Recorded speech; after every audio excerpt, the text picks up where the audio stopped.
What's up, guys? Today we're jumping into post-cure versus not post-cure coating systems, and this is going to be something real short and sweet for you guys. But one of the big things everybody talks about is, hey, I really want to see a post-cured system, or I don't want to have to post-cure. And depending on how your resin is set up, one of the two that I use, there's two bases. One is very good, not post-cured, and the other is really only good when it is post-cured.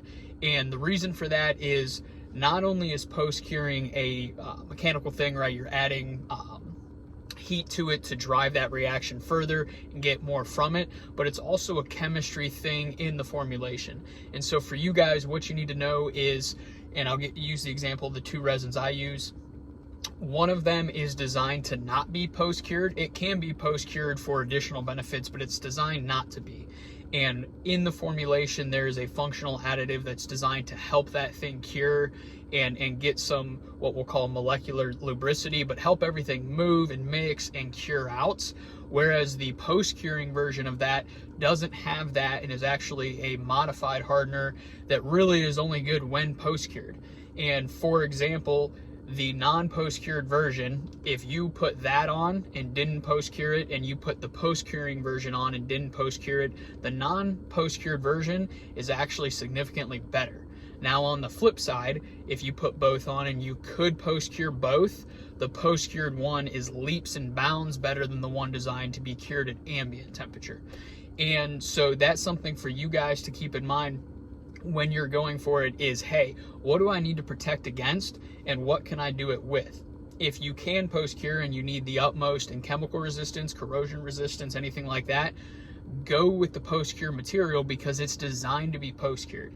If you can't and you say, I need everything I can get, but I can't post-cure it for whatever reason that may be, it's a temperature control, it's a lack of ability, it's just too big of, let's say, a tank or something like that, or just the return to service time that you need, you just don't have the time to do it.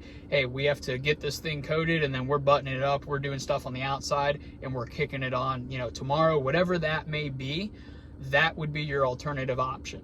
But look at that, ask your manufacturer, your supplier, hey, what are my options here? If I can post-cure or I want to post-cure because I need the best, what resin should I be using? Because it's not always going to be the same. Now with some of my other resins, I don't have a this or a that. It's here's the resin, it performs good, you post-cure it performs better. But in this case, specifically a Novolac, I have one designed for ambient curing and I have one designed for post-curing. And so that's something for you guys to consider. If you have any questions, drop a comment down below, be happy to help you. As always, I talk about everything in a broad sense, not any particular product that I have or brand name. Drop a comment, let's connect. Take care, Godspeed.